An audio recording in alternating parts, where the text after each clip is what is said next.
Good morning student. देखिए पहले जो आपका एट्थ क्लास जो हिस्ट्री का सेकंड चैप्टर था वो मैंने आपको पिछली अपनी वीडियो में करवाया। देन उसके बाद कई बच्चों के मेरे पास जो है वो क्वेश्चन आ रहे हैं कि भाई इसकी जो एक्सरसाइज है वो करनी है या नहीं। देखिए बच्चे, आपको जो पीडीएफ है वो आपको सिर्फ फ्राइडे टू फ्राइडे ही मिलेंगे, ठीक है। तो क्या था कि ये जो आपका पीडीएफ जो है ये एक्सरसाइज का वो मैं आपको नेक्स्ट जो फ्राइडे है उसमें आपको सेंड कर दूंगी एक्सरसाइज का। देन उसके बाद बच्चे आपको जो मेन काम करना है वो है आपका कि मैं आपको मैप बताती हूँ। देखिए आपके फर्स्ट चैप्टर में जो है वो 3 मैप हैं, तो इसको मैं आपको बता देती हूँ कि आपको किस तरह से अपने बुक में जो है इनको फिल करना है और अपनी कॉपी में अपनी मतलब मैप में ही फिल करना है। और उसके बाद आपको क्या है कि अपनी कॉपी में पेस्ट करना है। बिल्कुल क्लियर मैंने बता दिया, ये आपके मैप हैं इस चैप्टर के और आपको इनको फिल करना है। और किस तरह से फिल करना है वो मैं आपको बता देती हूँ। और जो इसकी एक्सरसाइज है इस चैप्टर की जो आपका मैंने पीछे करवाया है उसकी एक्सरसाइज मैंने पीडीएफ में आपको क्वेश्चन आंसर तो मैंने सेंड कर दिए हैं, लेकिन इसकी जो पीछे की एक्सरसाइज है बुक की जो एक्सरसाइज है वो आपको मैं मैप के साथ जो है वो सेंड कर दूंगी, ठीक है। तो बच्चे फर्स्ट जो मैप है आपका, ये देखिए ये जो है आपका इंडिया का मैप है, ठीक है। इसमें है आपका 1797, यानी कि 1797 के टाइम पे कौन कौन से इंडिया के एरिया जो थे वो ब्रिटिश के अंडर में थे और नहीं थे। देखिए बच्चे, आप कलर की हेल्प ले सकते हैं, ठीक है। आप ज़रूरी नहीं है कि आप ये रेड और येलो ही कलर लें, आप कोई भी 2 कलर चूज़ कर सकते हैं। देन उसके बाद आपको जो area area under British rule, यानी कि जो येलो कलर दिख रहा है ये जो एरिया था वो आपका ईस्ट इंडिया कंपनी के अंडर में था। तो बच्चे आप जैसे बनारस है, कोलकाता है, हैदराबाद का कुछ पार्ट, मद्रास का, मैसूर का, और ये आपका इस तरह का पोर्शन, तो आप इनको कोई भी डिफरेंट कलर से शो कर सकते हैं और इनके नाम दे सकते हैं, ठीक है। देन उसके बाद है area not under British rule, जो ब्रिटिश रूल के अंडर में नहीं था। तो बच्चे सिंपल है, यहाँ से लेकर बाउंड्री आप ऐसे बनाएंगे और जैसे कि मुंबई, पूना, बड़ौदा, लखनऊ, काठमांडू, दिल्ली, लाहौर, ये आप ऐसे के ऐसे फिल कर देंगे और इस एरिया को डिफरेंट कलर से शेड कर देंगे, यानी कि ये एरिया ईस्ट इंडिया के कंपनी के अंडर में था। लेकिन हाँ बच्चे, ये तीनों मैप में आपको क्या है कि सेम कलर रखने हैं, डिफरेंट कलर मत करना, नहीं आप कंफ्यूज हो जाओगे। देन उसके बाद आपका नेक्स्ट जो आपका है 1840 में एरिया अंडर ब्रिटिश रूल, अगर आप देखोगे कि 1840 तक जो था, क्या आपका ये जो एरिया था वो काफ़ी ईस्ट इंडिया कंपनी के अंडर में वो काफ़ी एक्सटेंड हो गया था। देखिए जैसे कि आप देखोगे दिल्ली का कुछ पोर्शन हो गया, लखनऊ का, बनारस का, कलकत्ता का, फिर उसके बाद मद्रास का तो मोस्टली था, फिर गोवा का, मुंबई का।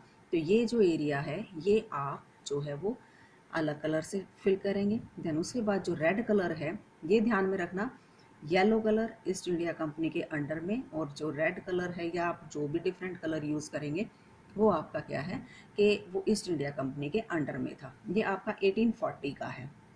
ये आप सेपरेट मैप में 3 मैप में फिल करेंगे।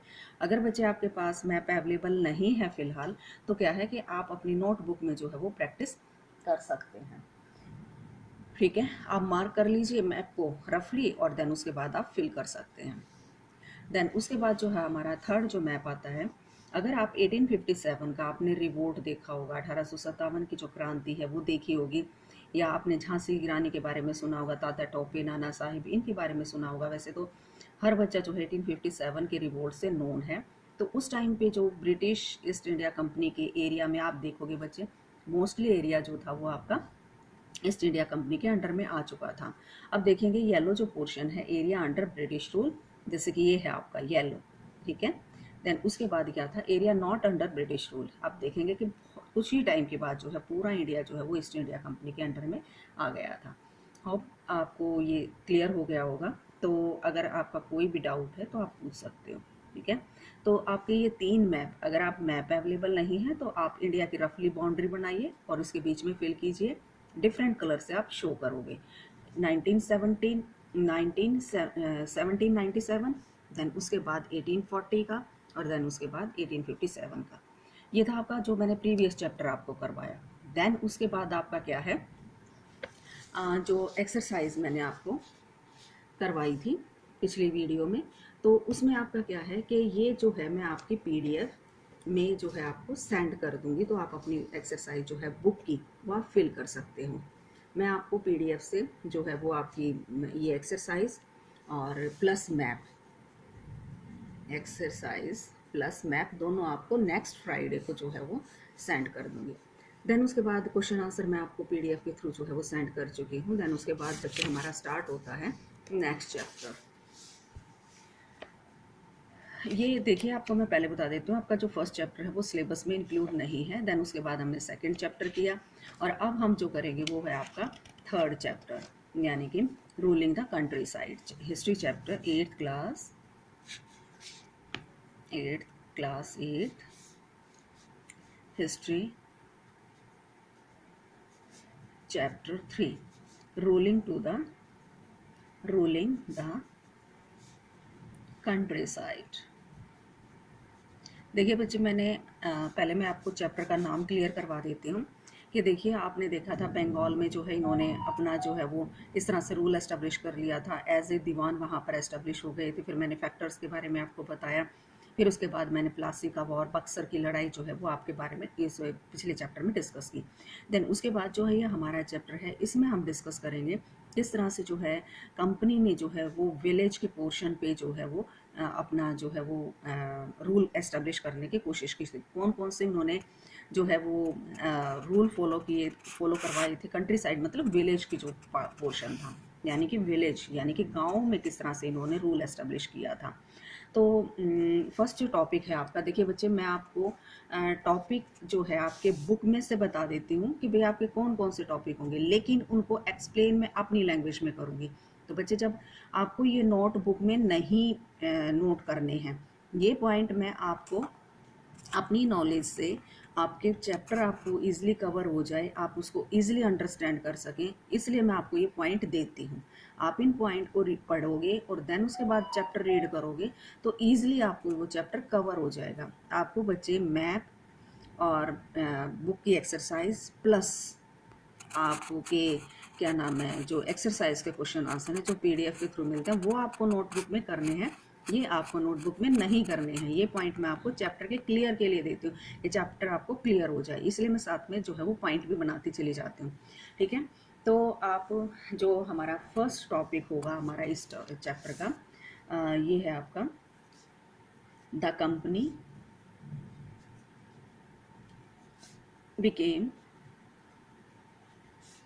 बिकेम्स द दीवान, यानी कि दीवान, देखो मैंने आपको पिछली उसमें भी टर्म क्लियर की थी कि जो है रेवेन्यू कलेक्ट करने का जिसको राइट मिल जाता था उन्हें दीवान कहा जाता था। जैसे बंगाल था, बंगाल जो है बहुत बड़ा एरिया था जहाँ पर ईस्ट इंडिया कंपनी को, मैं आपको ये पॉइंट बिल्कुल क्लियर कर देती हूँ कि क्या मीनिंग होता है इसका और किस तरह से जो है आपको प्रीवियस चैप्टर से मैं इस चैप्टर में लेके आती हूँ। ठीक है, तो कंपनी ने क्या किया था कि बंगाल जो है बहुत बड़ा जो है एरिया था और वहाँ से रेवेन्यू कलेक्ट कर, रेवेन्यू बच्चे होता है जो आप एग्रीकल्चर से जो टैक्स लेते हो। ठीक है, तो क्या था कि उसको कलेक्ट करने का राइट जो है इन्हें मिल गया था और इसी को जो है वो दीवानी सिस्टम बोला जाता था। तो जब इन्हें ये राइट मिला तो उन्हें इनकी जो ईस्ट इंडिया कंपनी की थी इनकम बहुत ही ज़्यादा जो है वो एक्सटेंड हो गई थी और इन्होंने धीरे धीरे, आपको पता है कि ये एज ए रूलर यहाँ पर एस्टेब्लिश होने के लिए नहीं आए थे, वो एज ए ट्रेडर्स की फॉर्म में आए थे। लेकिन जब यहाँ की इन्होंने पॉलिटिकल कंडीशन को जो है वो काफ़ी वीक देखा तो उन्होंने यहाँ की सिचुएशंस का जो है वो फ़ायदा उठाकर जो है यहाँ पर क्या किया, एज ए रूलर यहाँ पर एस्टेब्लिश होते चले गए। तो देन बच्चे उसके बाद क्या था कि अगर आप देखें, the Mughal emperor appointed the East India Company as a diwan of the Bengal, यानी कि वे जो थे वो बंगाल के जो है वो दीवान जो है वो एस्टेब्लिश हो गए थे। ठीक है, as a diwan the company became the chief financial administration of the territory under its control, यानी कि जो बंगाल की टेरिटरी थी इसका जो कंट्रोल था वो ईस्ट इंडिया कंपनी के अंडर में आ गया था। ठीक है, यानी कि यहाँ के अगर सिंपल लैंग्वेज में बोला जाए तो बंगाल के जितना भी रूल और रेगुलेशन होते थे वो ईस्ट इंडिया कंपनी के अंडर में आ गए थे। देन उसके बाद now it has to think the administrating the land and organising its revenue resources, यानी कि इन्होंने यहाँ से अपनी इनकम को इंक्रीज कराने के लिए जो रेवेन्यू सिस्टम था, रेवेन्यू जो सिस्टम था उसको इम्प्रूव करने की कोशिश की थी, ठीक है, ताकि इनकी इनकम जो है वो इंक्रीज हो सके। देखिए बच्चे, आपको ये फेयर नोटबुक में नोट नहीं करने हैं, ये सिर्फ मैं आपके चैप्टर की रीडिंग के लिए बता रही हूँ। आपको ये पॉइंट वीडियो में देखने हैं, देन उसके बाद आपको क्या करना है कि इनको देखते हुए आप अपना चैप्टर रीड करोगे, ठीक है। तो उसके बाद आपको चैप्टर इजिली कवर हो जाएगा। देन उसके बाद क्या था, this had to be done in a way that could yield enough revenue to meet the growing expansion of the country। यानी कि जैसे जैसे वो मतलब अपना किस तरह से जो है इसको बढ़ा सकते थे रेवेन्यू को। देखिए बच्चे, एग्रीकल्चर जो प्रोडक्शन था उसको जो है वो किस तरह से इंक्रीज़ किया जा सकता था, मतलब रेवेन्यू को कैसे इंक्रीज़ किया जा सकता। देखिए जैसे एग्रीकल्चर जो थी उसमें अच्छी टेक्निक्स को यूज़ करके, लैंड को फर्टाइल मतलब फर्टिलिटी को मेंटेन करके, इस तरह से जो है वो प्रोडक्शन को इंक्रीज़ किया जा सकता था। और जैसे ही प्रोडक्शन इंक्रीज़ होगा तो क्या है कि रेवेन्यू भी जो है वो ज़्यादा होगा, और जो है रेवेन्यू ज़्यादा कलेक्ट किया जाएगा तो ईस्ट इंडिया कंपनी को बेनिफिट होगा। तो आपको मेरे ख्याल ये पॉइंट क्लियर हो गया होगा। देन उसके बाद क्या था कि जो नेक्स्ट मैं आपको टॉपिक बता रही हूँ वो है आपका रेवेन्यू फॉर द कंपनी, यानी कि कंपनी के लिए revenue. The company had became the diwan, जैसे मैंने आपको बताया कि कंपनी जो है वो दीवान एस्टेब्लिश हो गई थी। तो स्टार्टिंग में जो है ये एज ए ट्रेडर्स की फॉर्म में आए थे। It wanted a large revenue income became, मतलब वो revenue but was unwilling to set up any regular system of assessment this collection. यानी कि स्टार्टिंग में इन्हें रेवेन्यू कलेक्ट करने में और क्या नाम था किस तरह से इसको इंक्रीज़ किया जाए, इन्हें बहुत ही ज़्यादा प्रॉब्लम को फेस करना पड़ रहा था। देन उसके बाद the effort was to increase the revenue as much as it could by fine, यानी कि जो ये रेवेन्यू की का जो अमाउंट था इससे इसको यहाँ से सिल्क और कॉटन को परचेज करने के लिए जो है यूज़ कर रहे थे। यानी कि ईस्ट इंडिया कंपनी यहाँ से सिल्क और कॉटन जो है वो परचेज करती थी, इंग्लैंड में भेजती थी। देन वहाँ से जो कपड़ा होता था वहाँ यहाँ इंडिया में जो है वो चीप रेट पे सेल करती थी। तो क्या था कि रेवेन्यू को बढ़ा मतलब किस तरह से इंक्रीज़ किया जाए ताकि इनकी जो है ये जो सिल्क और कॉटन को ख़रीदने की जो जो डिमांड है, मतलब जो पैसा है वो कैसे इंक्रीज़ किया जाए।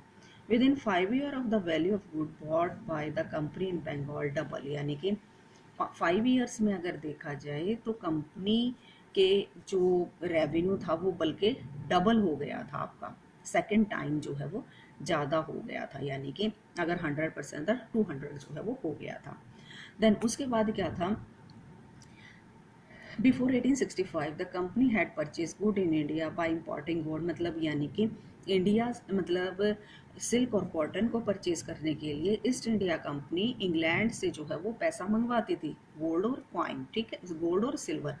देन अब उन्हें इंग्लैंड से जो है वो पैसा मंगवाने की ज़रूरत नहीं रही क्योंकि रेवेन्यू इतना ज़्यादा बढ़ गया था।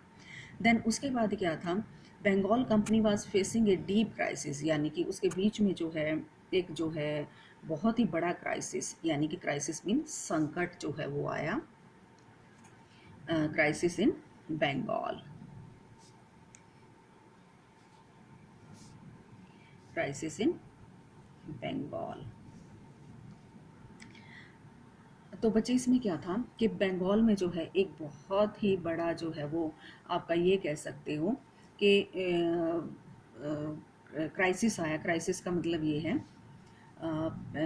कि जो डिमांड प्रोडक्शन या डिक्लाइन, मतलब क्या था ये कह सकते हो कि अकाल की कंडीशन क्रिएट हो गई थी, यानी कि जो क्या था कि प्रोडक्टिविटी जो है वो बिल्कुल कम हो गई थी, प्रोडक्शन बिल्कुल नहीं हो रहा था एग्रीकल्चर में, जिससे कि क्या हुआ कि फेमाइन, सॉरी इसमें मैं आपको क्लियर ये बता देती हूँ कि फेमाइन आया था, ठीक है, अकाल, अकाल जिसको आप बोलते हो, फेमाइन आया था 1770 में।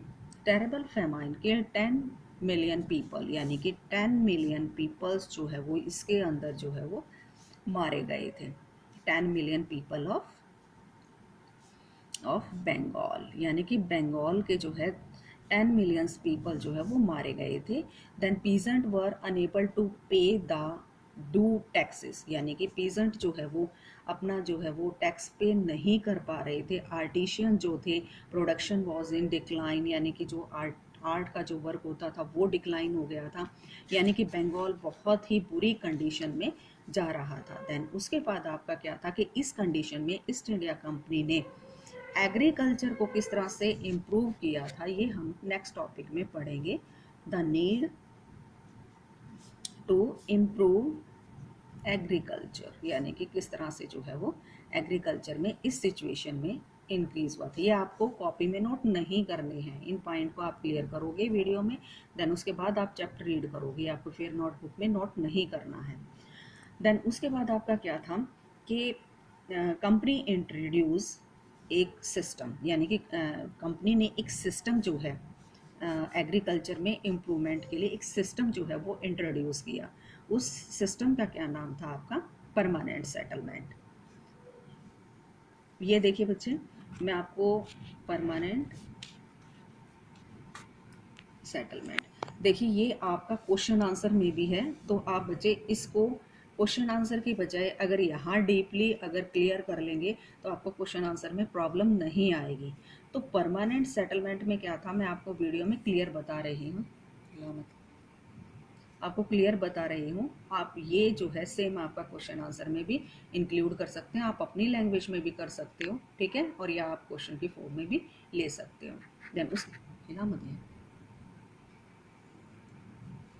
इसमें क्या था कि परमानेंट सेटलमेंट जो था वो आपका 1793। अच्छा बच्चे, एक बात मैं आपको बता देती हूँ, जैसे कि मैंने आपको बताया कि ये जो मैं पॉइंट आपको बता रही हूँ, जैसे फेमाइन 1770 में हुआ था बंगाल में, तो 10 मिलियंस पीपल जो इसमें, ये आप 1 मार्क्स के क्वेश्चन फाइंड आउट कर सकते हो, ठीक है, कि ये 1 मार्क्स का क्वेश्चन हो गया। फिर कितने पीपल्स जो है वो इसमें किल्ड हुए थे, तो 10 मिलियंस हो सकता है आपका। फिर उसके बाद जो है इसके लिए जो है वो कंपनी जो है वो ब्रिटेन से जो है वो क्या नाम था, सिल्वर और गोल्ड जो है वो मंगवाती थी, सिल्क और कॉटन के बने। जैसे कि आप इनको 1 मार्क्स के क्वेश्चन में भी आप इंक्लूड कर सकते हो, आप कर सकते हो। जैसे परमानेंट सेटलमेंट जो है वो इंट्रोड्यूस हुआ था आपका 1793 में। अकॉर्डिंग टू दिस, यानी कि ये आपका क्या था, इसको आप ध्यान से सुनना, कि the rajas and the taluqdar were recognised as zamindar, यानी कि जमींदारी सिस्टम, जमींदार, मैं आपको बता देती हूँ क्या सिस्टम था ये। Zamindar, they were asked to collect rent from the peasant and pay revenue to the company, यानी कि जमींदार जो है वो किंग ने जो है, जो ईस्ट इंडिया कंपनी थी, उन्होंने ज़मींदार एस्टेब्लिश किए, जो यानी कि जैसे कि मैं आपको पूरे गांव का एरिया दे दूं, ठीक है, और वहाँ पे मैं आपको राइट दे दूं कि भी आप इस गांव से जो है विलेज से आप रेवेन्यू कलेक्ट करके मेरे पास सबमिट करवाओगे, तो जो आपकी जो पोस्ट होगी वो आपकी ज़मींदार की होगी, ठीक है। तो ज़मींदार ज़मींदार, दे वर आस्क्ड टू, ये मैं आपको लिखवाई देती हूँ, they were asked to collect rent या रेवेन्यू जो है वो कोई भी आप लिख सकते हो, from the peasant and pay revenue to the company। यानी कि मैं आपको सिंपल वे में बताऊं कि 1793 में ये पास हुआ था और ज़मींदार एस्टेब्लिश किए गए थे, और उनका क्या वर्क था कि ये रेंट जो है वो कलेक्ट करते थे विलेज पीजेंट से, और जो है आपके जो है ईस्ट इंडिया कंपनी को ये पे कर देते थे, ठीक है। It is was not to increase even future से, यानी कि जो, और इसमें सेकंड जो ये पॉइंट होगा कि रेवेन्यू जो था वो आपका फिक्स था,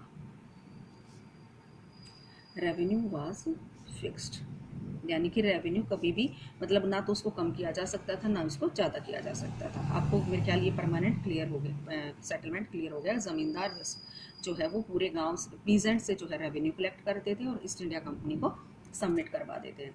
तो अब इसमें जो प्रॉब्लम आई, इसमें क्या प्रॉब्लम्स आई थी इस सिस्टम में, the revenue has been fixed was so high that the जमींदार found it difficult to pay, यानी कि जो रेवेन्यू जो था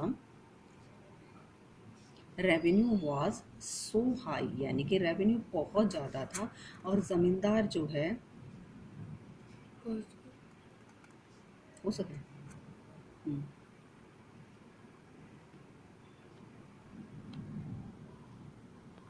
जो ये जो सिस्टम था इसमें प्रॉब्लम क्या आई कि रेवेन्यू जो है वो बहुत ही हाई था और ज़मींदार was not able to pay this, मतलब they feel very difficulty to collect the revenue from the peasant and submit to the East India Company. Then after that ये था आपका परमानेंट सिस्टम। देन उसके बाद जो है एक नई डिवाइस जो है वो मतलब आई, मतलब या नया सेटलमेंट आपका ये आया, ये था आपका mahalwari system. Mahalwari system according this, जैसे मैं आपको ये बताऊं कि आपका जो महालवाड़ी सिस्टम था वो north western provinces of the Bengal presidency and Englishman called Holt Mackenzie, मतलब ये किसने महालवाड़ी सिस्टम किसने एस्टेब्लिश किया था? बच्चे आप स्पेलिंग ध्यान से नोट करना, होल्ड मैकेंजी। और ये आपका इंट्रोड्यूस हुआ था मतलब 1822 में, ठीक है।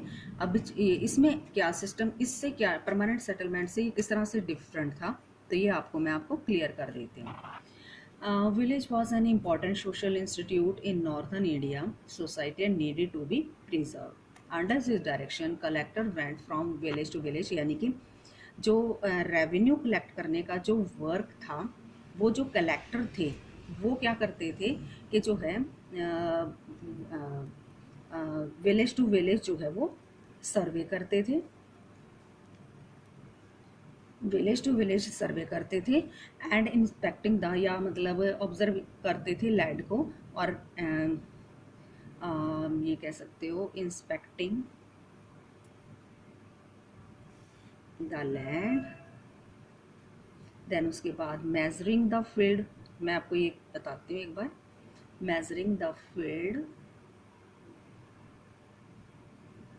देखिए क्या था कि होल्ट मैकेंजी ने 1822 में स्टार्ट की थी विलेज टू विलेज जो है, जो ईस्ट इंडिया कंपनी ने जो एस्टेब्लिश कर रखे थे जो ऑफिसर्स वो जाते थे और लैंड को जो है वो इंस्पेक्ट मतलब उसको ऑब्जर्व करते थे, लैंड को फील्ड को मेज़र करते थे। देन उसके बाद जो था उसी के बेस पे जो है वो रेवेन्यू जो है डिसाइड किया जाता था, रेवेन्यूज वॉज डिसाइडेड, ठीक है। यानी कि लैंड टू लैंड गए, लैंड को देखा, फिर उसके बाद ऑब्जर्व किया, फिर उसके बाद जो है इसको वो किया जाता था, मतलब लैंड वो फिक्स किया जाता था। और जो विलेज थे उनको महाल किया कहा जाता था, ध्यान रखना बच्चे, ये विलेज की जो फॉर्म थी वो महाल थी। देखिए आपको मैं बता देती हूँ, आपके जो कीवर्ड्स हैं या आप ग्लोसरी जो करोगे आपके जो चैप्टर की हिस्ट्री के चैप्टर में बेसिकली ये ध्यान रखना कि जैसे कि आपका जो साइड में दे रखे हैं, जैसे महाल दे रखा है और भी कई दे रखे हैं, तो आप उनको फेयर नोटबुक में देखोगे, आप उनको फेयर नोटबुक में नोट करोगे। जैसे मैं आपको एक एग्जांपल दे देती हूँ, जैसे कि आपका ये जैसे महाल लिखा हुआ है, इस तरह के जो कीवर्ड्स हैं आप अपनी स्टार्टिंग में चैप्टर स्टार्ट होते ही आप इनको जो है फेयर नोटबुक में ऐड करोगे, ठीक है। आपका फर्स्ट यही वर्क होगा, देन उसके बाद आप क्वेश्चन आंसर करोगे, ठीक है। तो क्या था कि the charges of collecting the revenue and paying it to company was given to village headman, जो गांव का जो विलेज हेडमैन होता था, यानी कि विलेज हेडमैन जो होता था उसका मेन वर्क होता था कि रेवेन्यू कलेक्ट करेगा अपने विलेज से और then submit to East India Company, East India Company को, ठीक है। देखिए बच्चे पहले वाले में और इसमें क्या डिफरेंस था कि परमानेंट सेटलमेंट में आपका ज़मींदार करते थे कलेक्ट, इसमें विलेज हेडमैन जो मुखिया होता था, जो सरपंच होता था, ठीक है। और इस सिस्टम को क्या था, इस पूरे सिस्टम को क्या कहा जाता था, Mahalwari system, Mahalwari system. Then उसके बाद हमारा एक सिस्टम जो है वो स्टार्ट हुआ था, वो था आपका मुनरो सिस्टम। मुनरो सिस्टम जो था इसमें आपका क्या था कि जो in the south where there is a no traditional zamindar, the settlements was argued and made to directly to the cultivators of the या ये पीजेंट्स आप कह सकते हो, यानी कि जो रेवेन्यू था वो सीधा ही पीजेंट यानी कि बच्चे फार्मर्स ही जो है ये रेवेन्यू सबमिट करवाते थे ईस्ट इंडिया कंपनी को। ठीक है, ईस्ट इंडिया कंपनी को। देखिए बच्चे, पहले परमानेंट जमींदार सबमिट करवाते थे, देन उसके बाद महालवारी में आपका विलेज हेडमैन करवाता था। मुनरो सिस्टम में डायरेक्ट जो है वो पीजेंट से ही जो है वो रेवेन्यू कलेक्ट करवाया जाता था। ठीक है, तो ये आपका क्या था कि जो इसमें जो प्रॉब्लम आई मैं आपको क्लियर बता देती हूँ कि जो प्रॉब्लम आई कि जो पीजेंट से जो रेवेन्यू कलेक्ट किया जाता था वॉज वेरी हाई, यानी कि बहुत ही ज़्यादा रेवेन्यू डिसाइड किया गया था। तो peasants were not able to pay this high revenue. So बहुत सारे जो फार्मर्स थे वो अपना विलेज छोड़कर जो है वो कहीं और दूसरी जगह जो है वो शिफ्ट हो गए थे। यानी कि आज मैंने आपको permanent settlement, Mahalwari system, Munro system तीनों करवाए। देन उसके बाद हम नेक्स्ट क्लास में करेंगे आपका क्रॉप फ्रॉम द यूरोप, यानी कि ईस्ट इंडिया कंपनी ने अपने बेनिफिट के लिए कौन कौन सी क्रॉप इंडिया में ग्रो करवाई। देखिए बच्चे, आप 1 मार्क्स से क्वेश्चन इसमें से फाइंड आउट करेंगे। आपको मैंने बताया ग्लोसरी आप जो साइड में दे रखे हैं पॉइंट वो आप फेयर नोटबुक में करेंगे। आप इनको फेयर नोटबुक में नहीं ऐड करेंगे क्योंकि ये मैंने आपके 1 मार्क्स के लिए चैप्टर की रीडिंग के लिए आपको ईजिली क्लियर हो जाए, इसलिए मैंने आपको ये पॉइंट दिए हैं। तो मेक श्योर बच्चे कि आपको ये पॉइंट सिर्फ रीडिंग के लिए लेने हैं, आपको कॉपी में नोट नहीं करने। आप इनकी हेल्प से 1 मार्क्स के क्वेश्चन बना सकते हो। ठीक है।